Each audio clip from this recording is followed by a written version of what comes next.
हरे कृष्णा। तो आप सबका स्वागत है मेरे YouTube चैनल जे व्लॉग्स पर। और आप सभी को नवरात्रि की बहुत बहुत शुभकामनाएं। आज के वीडियो में आपको बताऊं कि नवरात्रि की मैंने पूजा किस तरीके से की है। तो सबसे पहले मैं करूंगी कलश स्थापना। मैंने पहले कलश लिया और कलश पर मैंने मौली को बांध के अब मैं उस पर साथिया बना रही हूँ। जब भी आप स्वास्तिक का चिन्ह बनाएं तो याद रहेगा आप उसके बीच में से क्रॉस ना करें। और मैं इसमें स्वास्तिक और मौली बांधने के बाद मैं इसमें पानी और थोड़ा सा गंगा जल डालकर कलश को भर लूँगी। सबसे पहले जब भी हम माता की चौकी लगाते हैं नवरात्रों में तो सबसे पहले हमें कलश की स्थापना ही करनी होती है। तो इसलिए मैं सबसे पहले कलश की स्थापना करूँगी।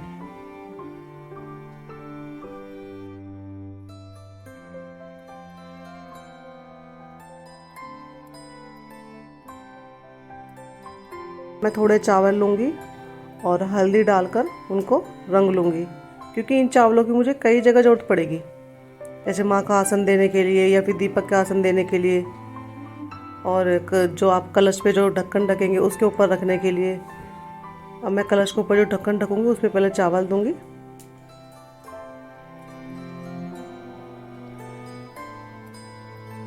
और फिर इस ढक्कन को मैं कलश के ऊपर टीका लगा के रख दूँगी। कभी आप ढक्कन को खाली ना छोड़े, इसके अंदर आप या तो चावल, सिपारी या रुपया ज़रूर रखें।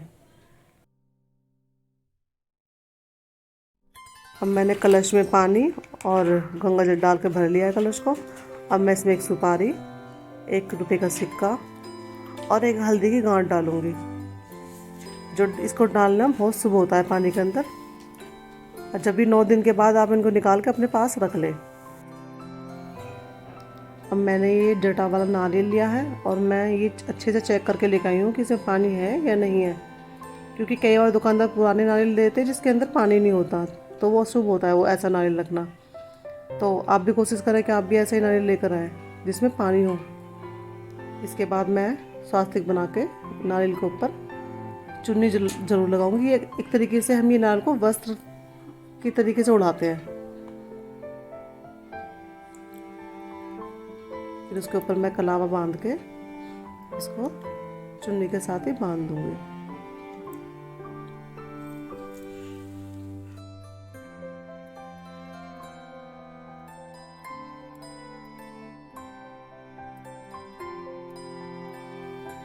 अब मैं लूँगी आम के पत्ते। आप 5 या 7 या 9 पत्ते जितने भी आपको सही लगे आप ले सकते हैं। मैं इसको कलश में डालूंगी इन पत्तों को।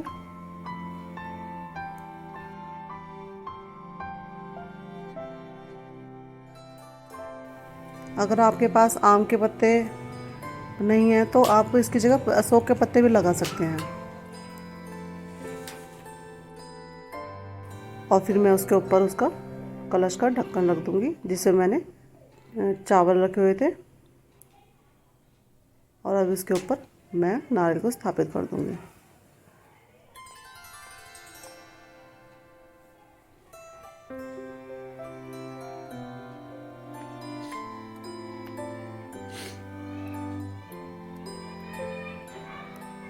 और कलश को आसन देने के लिए मैंने थोड़े से जो रंगे हुए चावल थे हल्दी वाले उनको इसमें डाल लिया और मैं कलश अब इसके अंदर रख दूंगी। आप चाहो तो सीधे इसको चौकी पे भी रख सकते हो, लेकिन कई बार ऐसा होता है कि इसमें से कलश में से हल्का हल्का पानी रिसता रहता है जिसकी वजह से चौकी कपड़ा गीला हो जाता है। तो मैं इसको इसी में कलश को मैं इसी में रखती हूँ। मैंने ये पात्र अलग से लिया था कलश को रखने के लिए ही। ये भी मिट्टी का ही पात्र है। तो जब भी आप कलश की स्थापना करें तो जहाँ भी आप माँ की मूर्ति या फिर माँ की तस्वीर रखने वाले हैं उसके हमेशा दाहिने तरफ रखें। अब मैं अपनी माता रानी को स्थान दूंगी। उसके लिए पहले मैंने चावल का आसन दिया माँ को।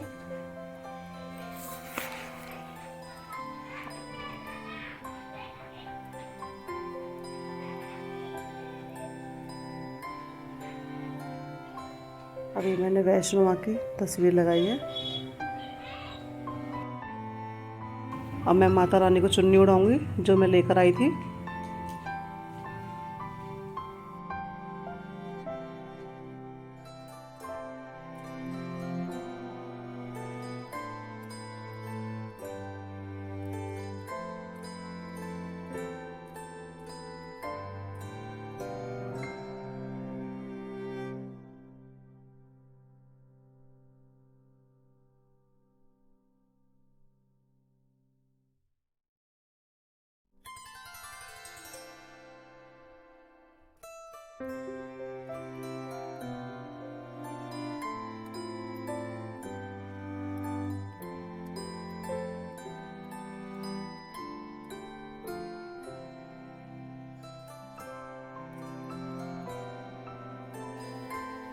अब मैं माँ को श्रृंगार की सामग्री भेंट करूँगी।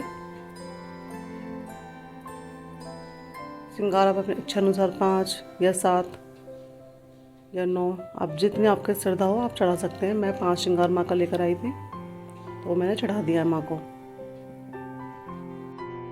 अब मैं एक प्लेट में स्वास्तिक बनाकर तैयार कर लूँगी, और क्योंकि मुझे इसमें अब दीपक जलाना है, और ये दीपक मैं कलश के नाम पे जलाऊँगी। जिस प्रकार से हम सबसे पहले कलश को स्थापित करते हैं उसी प्रकार से हम सबसे पहले कलश के लिए दीपक को प्रज्वलित करते हैं। अब मैंने अपनी प्लेट स्वास्तिक बनाकर तैयार कर लिया। मैं इसमें दीपक रखकर, आप ये दीपक चाहे तो घी का जला सकते हैं या फिर आप तिल का तेल भी इसमें इस्तेमाल कर सकते हैं। इसकी बाती बनाकर मैं इसमें अब तेल डालूंगी। मैंने लिया है तिल का तेल।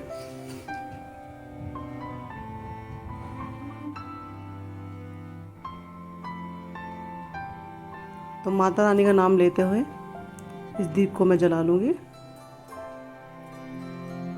और इस दीपक को जलाने के बाद मैं इसको कलश के साथ ही रखूँगी। और ये कोशिश करें कि आप इस दीपक को कलश के पास 9 दिन तक ही जला रहने दें। अब मेरे पास कोई गणेश जी की छोटी प्रतिमा तो है नहीं, तो मैंने सुपारी लेकर इसके ऊपर कलावा लपेट कर इनको गणेश जी का स्वरूप मानकर मैंने इनको चावल का स्थान दिया और इसके ऊपर स्थापित कर दिया। और फिर गणेश जी की टीका लगाकर और पुष्प चढ़ाकर आप उनको आह्वान करें कि हे गणेश जी मेरी पूजा को पूरा करें। क्योंकि सबसे पहले कोई भी पूजा प्रारंभ करते हैं तो हम गणेश जी को ही आह्वान करते हैं।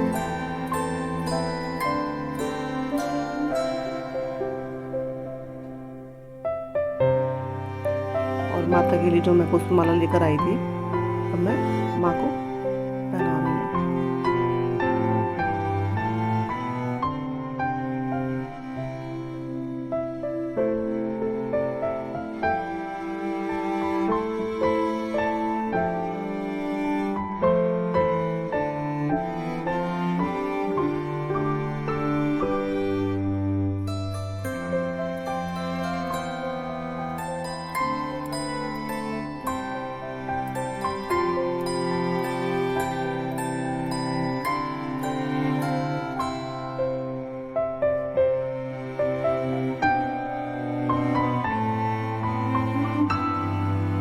मैंने ली है एक दूसरी प्लेट जिसमें मैं पहले की तरह सास बनाकर तैयार कर लूँगी अखंड दीपक जलाने के लिए।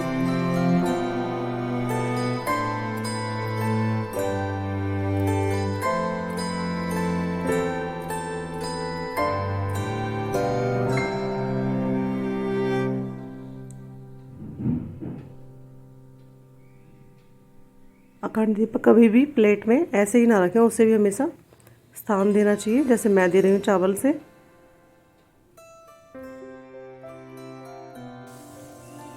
अब मैं अखंड दीपक को जलाते हुए माता रानी से यही प्रार्थना करती हूँ कि हे माँ, मुझ में तो इतना सामर्थ्य नहीं है कि मैं आपकी पूजा अर्चना पूरे विधि विधान के साथ कर पाऊँ, पर माँ अपनी दया दृष्टि रखते हुए मेरी पूजा को स्वीकार करो और अपनी करुणा और आशीर्वाद सदा मुझ पर बनाए रखो।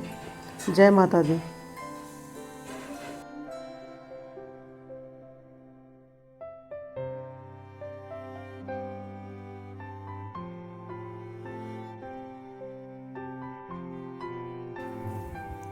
अखंड दीप जलाने के बाद अब मैं माता रानी के चरण स्थापित करूंगी। उनको भी मैं चावल का आसन ही दूंगी और उनकी रोली पुष्प आदि से पूजा करनी होगी।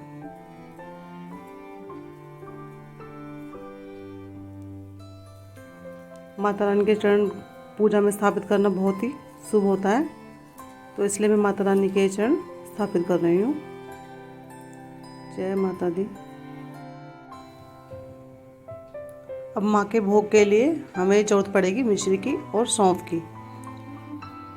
पूजा के बाद क्योंकि प्रसाद रूप में भी ग्रहण की जाती है, माँ को भोग देने के बाद हम इसको प्रसाद के रूप में बांटेंगे, मिश्री और सौंफ को।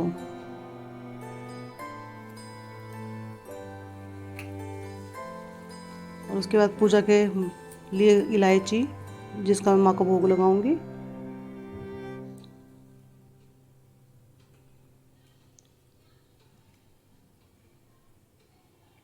अब मैं भैरव बाबा का दीपक जलाने के लिए एक चावल का आसन बना रही हूँ। फिर मैं उस पर भैरव बाबा को स्थापित करूँगी, उनके नाम का दीप जलाऊंगी। तो याद रहे, जब भी आप भैरव बाबा का दीपक जलाएं तो उसे हमेशा सरसों के तेल का जलाते हैं।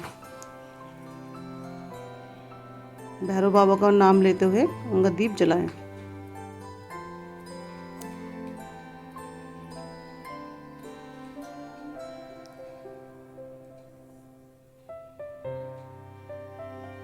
जब भी हम भैरव बाबा का दीपक जलाते हैं तो ये ज़रूरी नहीं है कि उसको हम अखंड दीप ही जलाएं, आप चाहे तो उसको सुबह शाम भी जला सकते हो।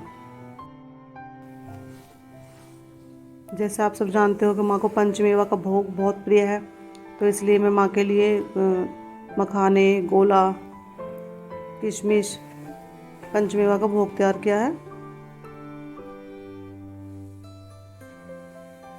आप अपने सामर्थ्य के हिसाब से कुछ भी ले सकते हो।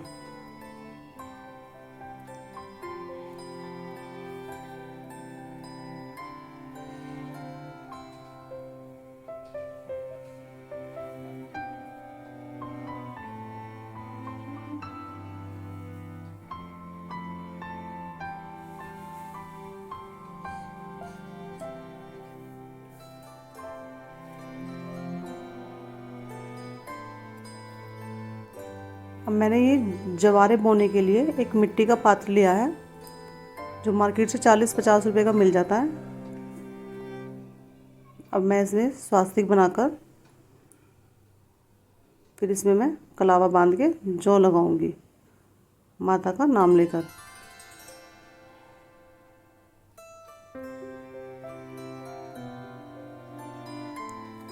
आप चाहो तो इससे छोटा भी ले सकते हो, मेरे पास ये बड़ा है थोड़ा।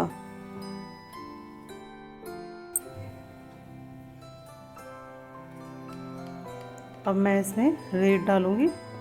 रेत डालने के बाद मैंने इसमें 1 रुपये का कॉइन डाल दिया है। आप चाहो तो इसके लिए मिट्टी का भी प्रयोग कर सकते हो, जौ उगाने के लिए। मैंने रेत लिया है इधर।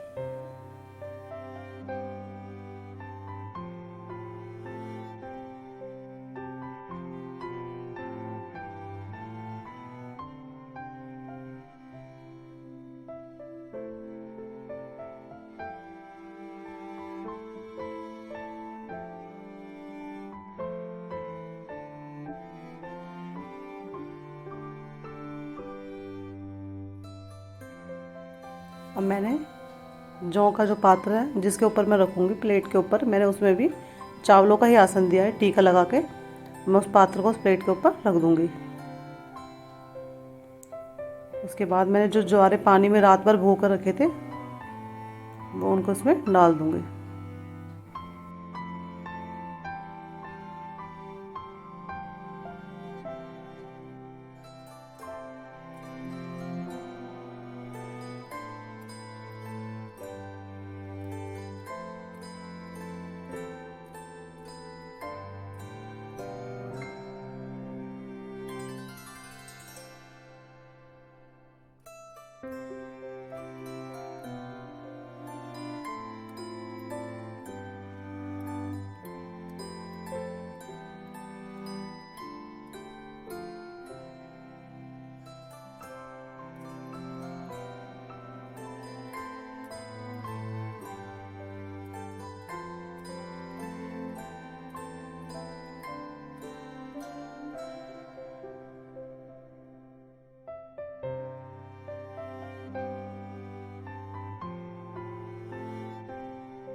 ये मेरे पास दक्षिणामुखी शंख है, जिसे मैं चौकी पे स्थापित करूँगी।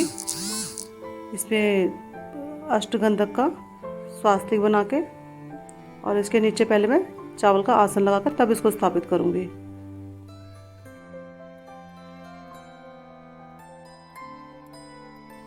फिर एक पुष्प भी शंख के ऊपर चढ़ाऊंगी।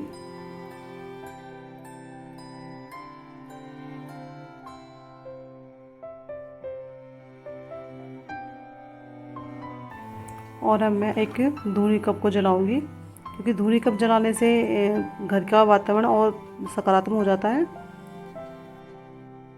क्योंकि धूनी कप को कई सामग्री को मिलाकर तैयार किया जाता है, जिनके धुएं से सकारात्मक ऊर्जा उत्पन्न होती है और जिसके कारण घर का वातावरण और पवित्र हो जाता है। इसलिए मैं पूजा में धूनी कप ज़रूर इस्तेमाल करती हूँ।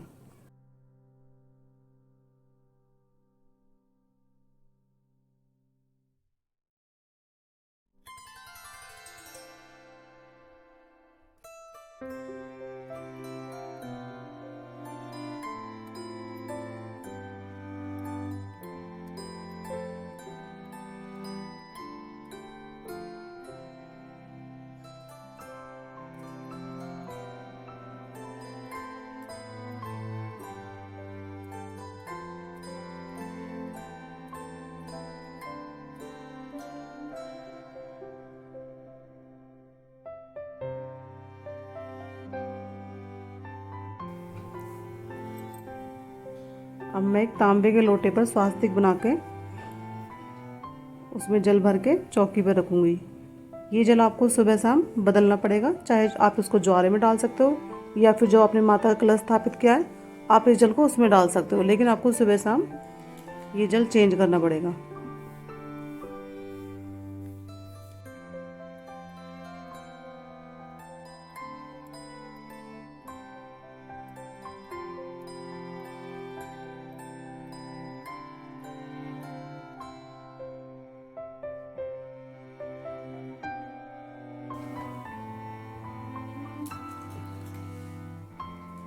अब मैं एक छोटे से पत्थर पर, जिस पे मैं माँ की अग्यारी करूँगी, जिसे आप छोटा सा हवन भी बोल सकते हो, उसके लिए मैंने एक पत्थर पर टीका लगाया है और एक दीपक जलाया है। अब मैंने माता की चौकी की सभी तैयारियां कर दी हैं। अब मैं लास्ट में माँ को अग्यारी दूँगी, जिसमें मैं माँ का भोग डालूँगी। उसके बाद फिर आरती करके तो मेरी पूजा पूरी हो जाएगी। तो चलिए अब मैं अग्यारी कर लेती हूँ माँ का छोटा सा हवन के रूप में। जय माता दी।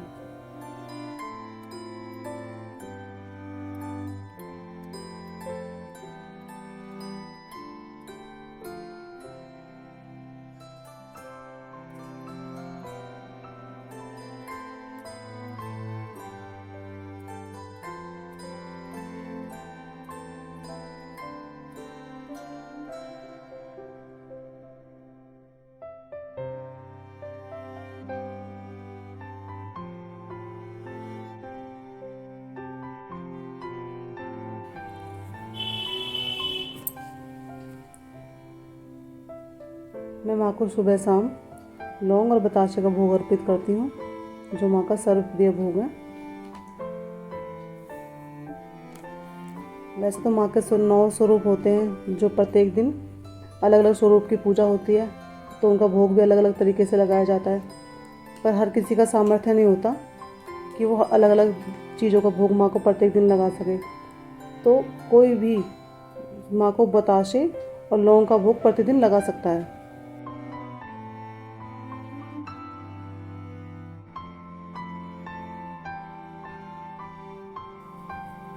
तो यहीं पर मेरी पूजा का समापन करते हुए मैं अब माँ की आरती प्रारंभ करूँगी।